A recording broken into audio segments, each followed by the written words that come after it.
Pemerintah secara resmi melarang mudik Lebaran 2021. Larangan mudik ini berlaku mulai 6 hingga 17 Mei 2021 mendatang. Keputusan larangan mudik ini diambil dengan pertimbangan masih tingginya kasus COVID-19 secara nasional. Apalagi belajar dari momentum libur panjang yang menjadi kelas terbesar peningkatan kasus.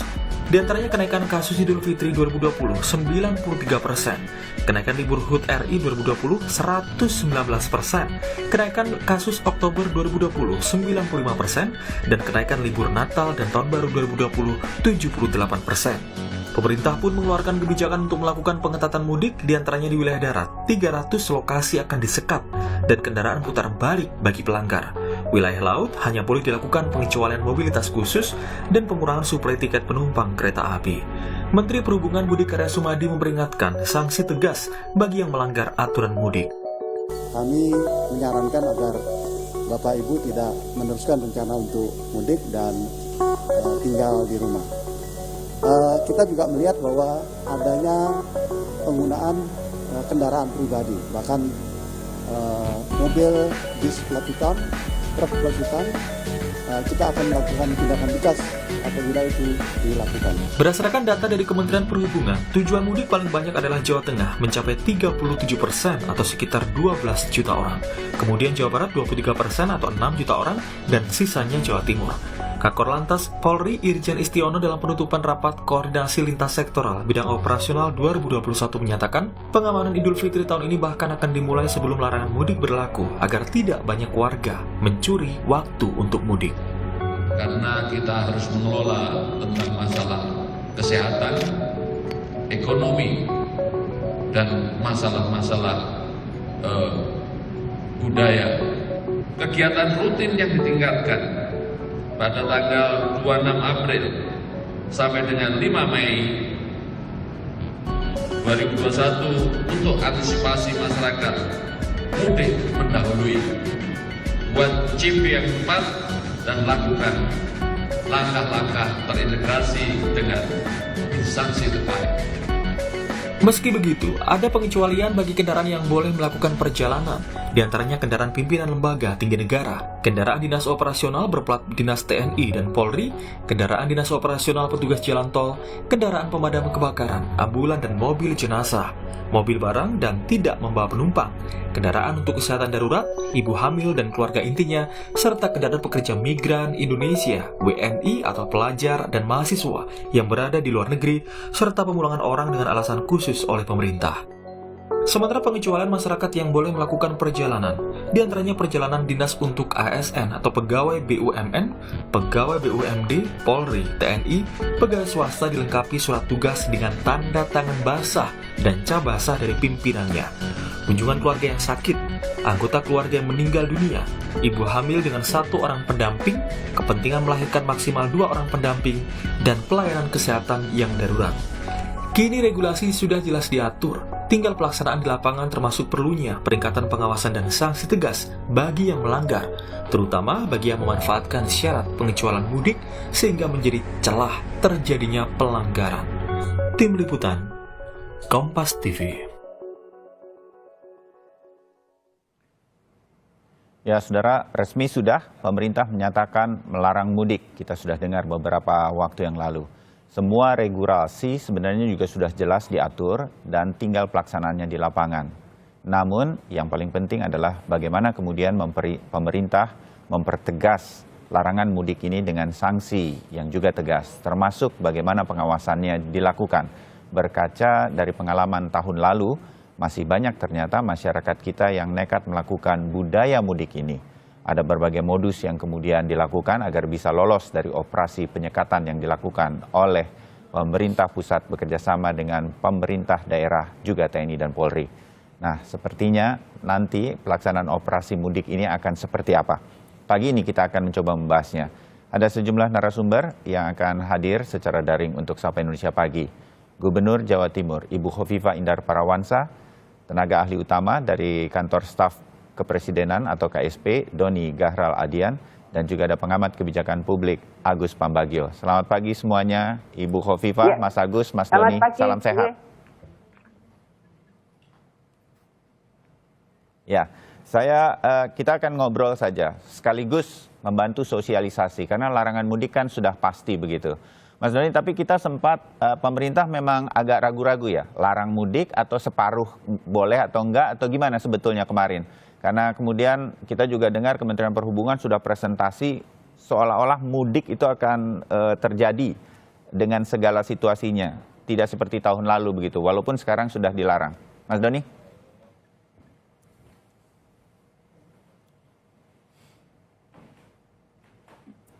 Tampaknya terputus. Ibu Khofifah mendengar kami ya, Bu? Iya, siap Mas Bayu. Ya, sambil menunggu Mas Doni dan juga Mas Agus. Mas Agus bisa mendengar? Tampaknya juga belum. Sambil menunggu ya Bu Khofifah, nanti saya akan diberitahu kalau Mas Doni dan juga Mas Agus sudah bisa tersambung. Bu Khofifah sendiri lebih pilih mana sebenarnya, Bu? Artinya Jawa Timur lebih senang kalau mudik tetap ada atau dilarang dan kali ini diminta akan lebih tegas sanksinya, Bu Khofifah? Ya, pertama kita sudah punya pengalaman tahun lalu. Waktu itu kita punya 5.000 lebih, 5.053 karantina berbasis desa. Kita punya tempat penyekatan di 8 pintu utama dan kita punya tempat penyekatan di 85 titik lainnya. Ya. Artinya berangkat dari pengalaman yang lalu, rasanya tim di lapangan relatif sudah punya referensi. Ya. Nah, persoalannya adalah bahwa banyak di antara mereka yang waktu itu melakukan mudik itu di awal-awal Ramadan. Jadi ini kan ada pembatasan dari mulai tanggal 6 sampai 17 Mei. Betul. Kalau mereka kemudian pulangnya di awal, kan bukan kategori mudik gitu. Jadi waktu itu saya berkoordinasi dengan titik-titik yang perantaunya paling banyak. Di Jawa Timur ini yang perantaunya paling banyak Lamongan, kemudian Trenggalek. Jadi kita melakukan koordinasi itu dan memang mereka sudah sampai di kampung halaman sebelum masa yang kategori mudik itu diberlakukan. Jadi hal-hal seperti ini memang harus terus dikomunikasikan. Jadi bukan soal mudiknya menurut saya. Harus dibangun kesepahaman bersama bahwa setiap selesai libur panjang itu selalu ada peningkatan kasus penyebaran COVID-19. Meskipun itu hanya 3 hari. Gitu. Setiap, ini saya sebut data-data yang kami punya, kenaikan paling tinggi itu adalah pada Juni-Juli tahun lalu. Itu setelah mudik lebaran. Karena bukan soal mudiknya saja, silaturahim dari rumah ke rumahnya. Itu juga jadi terjadi, silaturahim secara virtual itu dianggap kurang afdol.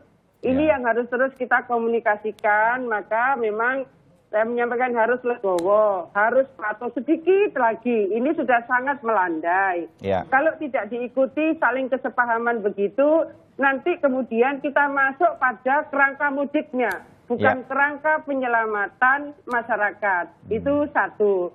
Jadi kerangka penyelamatan baik yang mudik maupun keluarga yang ada di kampung halaman ini menjadi penting karena data Juni-Juli lalu, puncaknya Jawa Timur itu Juni-Juli. Nah, kemudian melandai-melandai, ada liburan lagi Oktober, naik lagi. Melandai-melandai, ada liburan lagi Nataru. Pertengahan Januari naik lagi. Lalu kemarin ada lagi liburan 3 hari, itu biasanya setelah 14 hari kita bisa melihat kenaikan meskipun setelah PPKM Mikro tidak signifikan, tetapi tetap ada kenaikan. Sehingga data-data ini menyimpulkan mohon semuanya bisa patuh terhadap satu anjuran pemerintah untuk tidak mudik di tahun ini. Karena itu sebetulnya untuk menjaga keselamatan kita semua. Lalu yang kedua, tahun lalu saya kan sempat mengundang mereka yang sudah mudik di awal. Karena memang di tempat di mana mereka merantau, itu mereka sudah tidak bisa mendapatkan income. Betul. Saya rasa posisinya berbeda dengan sekarang. Relatif mereka yang buka warteg, mereka tetap bisa bekerja. Yang di PKL, mereka tetap bisa bekerja. Relatif lah sekarang sudah mulai ada sumber kehidupan yang bisa memberikan garansi mereka ketika mereka di perantauan. Jadi kalau dulu saya kontrak rumah, saya tidak punya income, lalu saya hidup di sini, apa yang saya pakai? Jadi ada suasana yang menurut saya berbeda dengan tahun lalu. Mudah-mudahan ini bisa berseiring dengan tingkat kesepahaman masyarakat untuk menjaga dan menyelamatkan mereka dan keluarga mereka. Oke, ya. Iya. Baik, Mas Doni sudah bergabung ya? Ya, Bayu. Oh ya, tadi agak sedikit ada komunikasi atau suaranya yang belum tersambung dengan baik. Nah, Mas Doni, pemerintah pusat, ya, kita udah dengar nih gambaran dari Bu Hovifah yang langsung di lapangan tahun lalu. Tetap, walaupun situasinya berbeda, kata Bu Hovifah, kali ini kan ekonomi sudah mulai bergerak ya Bu, jadi ngapain pulang cepat-cepat begitu kan? Atau kemudian juga pertimbangkan lagi bagaimana keluarga di kampung. Ya. Nah, Mas Doni, tetap saja kemudian masyarakat melihat bahwa 6 sampai 17 Mei nanti akan sangat ketat. Nah, ada suasana yang kurang ketat sebelum tanggal 6 Mei, kan kira-kira begitu nih masyarakat melihat. Bagaimana mengantisipasi kemungkinan-kemungkinan tersebut dari pemerintah pusat, koordinasinya? Mas Don? Ya, memang pembahasan mudik itu tanggal 6 sampai 17 Mei begitu ya. Ya. Namun pemerintah menghimbau ya masyarakat untuk bersabarlah, karena seperti dikatakan Bu Gubernur, ini kita sudah sangat melandai. Kita tidak ingin ada lonjakan baru. Ya kan, kita ingin bahwa COVID-19 ini bisa segera teratasi, ekonomi segera pulih dan kita recover secara bersama-sama begitu. Tujuh. Jadi tolong bersabar ya, ini kita tinggal sedikit lagi. Program vaksinasi juga sudah berjalan dengan baik. Seluruh program-program penanganan COVID-19 dari sisi ekonomi juga sudah berjalan dengan baik. Bersabar sedikit lagi ya, kita tidak mudik tahun ini, tapi insya Allah tahun depan kita bisa recover. Daripada kemudian kita mudik ya, tapi kemudian ada lonjakan dan ini nggak selesai-selesai begitu. Jadi kita ingin ada akselerasi penyelesaian secara sesingkat-singkatnya dan efektif begitu, Mas Bayu. Ya, oke, dimengerti. Sekali lagi saya menggarisbawahi bahwa kita sedang melandai. Jangan bikin ini naik lagi atau menjadi gelombang kedua, kira-kira kan begitu. Mas Agus, juga sudah terkambung ya komunikasi kami ya? Halo Mas Agus Pambagio? Tampaknya belum tersambung. Kami masih mencoba terus lagi untuk menghubungi Mas Agus Pambagio karena tadi sebenarnya sudah tersambung secara video dan audio. Bu Gubernur, apa yang diantisipasi oleh pemerintah provinsi bekerja sama? Saya tahu betul Ibu kemudian turun ke kabupaten dan kota begitu, agar kali ini nih upaya untuk mencegah kenaikan setelah mudik. Kita berharap malah sedemikian rupa, Pak, betul-betul orang yang dalam keadaan darurat saja yang kemudian mudik. Ini bisa terjadi maksimal, Bu Hovifah. Ya, Babinsa, Babin Kamtipmas itu menjadi penting. Lurah, Kades menjadi penting. Jadi kalau mereka memberikan endorsement kepada warganya untuk mengajak saudaranya yang merantau sementara jangan mudik dulu, menurut saya itu tetap efektif. Kemudian beberapa hal yang harus dilakukan revitalisasi ya terpaksa kita karantina kembali gitu. Ada yang mungkin sempat terunggah apa yang dilakukan oleh Kota Madiun. Kota Madiun menyiapkan karantina dari dulu tempat penjara zaman Belanda. Itu sebetulnya bukan sesuatu yang bikin serem-serem, tetapi bahwa menurut saya itu adalah warning, tolonglah kali ini jangan mudik dulu lah. Saya sangat paham karena Kota Madiun itu haknya Mataraman. Jadi Kota Madiunnya ketat, tapi kalau kemudian mobilitas di sekitar Mataraman yang seringkali mereka misalnya berakhir minggu di Kota Madiun, ya pasti yang terdampak juga Kota Madiun. Hal-hal seperti ini mudah-mudahan mendapatkan kesepahaman dari seluruh elemen masyarakat supaya menunda dulu mudik pada Lebaran tahun ini. Ya, Bu Hovifah, bagaimana caranya sekarang? Ini kan pembatasannya juga bukan antar provinsi ya Bu, tetapi juga misalnya di wilayah Jawa Timur, dari Surabaya akan diperketat. Kalau menuju Malang saja yang mudah begitu lewat tol dengan kendaraan ini akan diperketat lagi.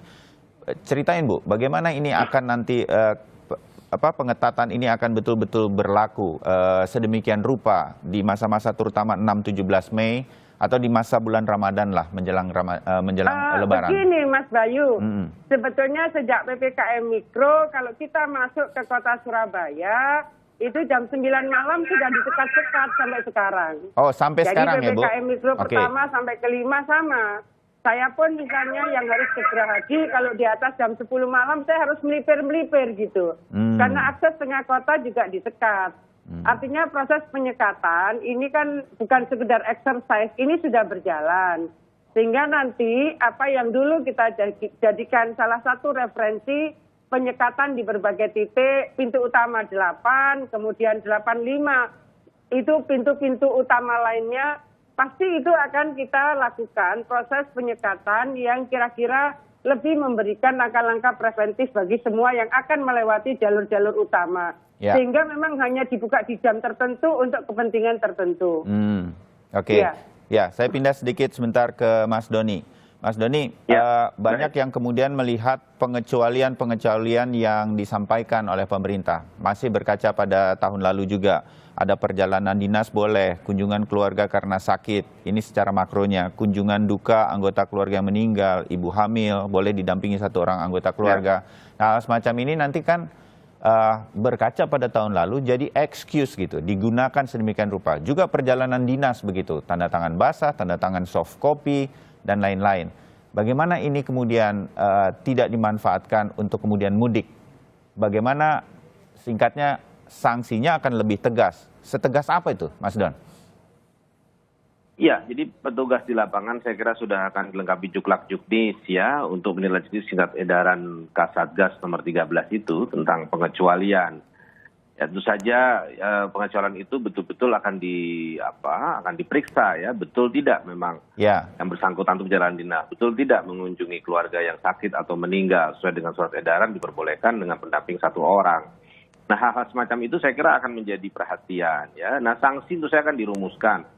Apakah administratif atau apa, nanti kita akan tapi yang paling penting adalah bila mana yang bersangkutan ternyata tidak sesuai dengan apa yang ditetapkan dalam ini, pasti akan diminta untuk putar balik begitu, tidak bisa melanjutkan perjalanan, itu yang paling pasti ya.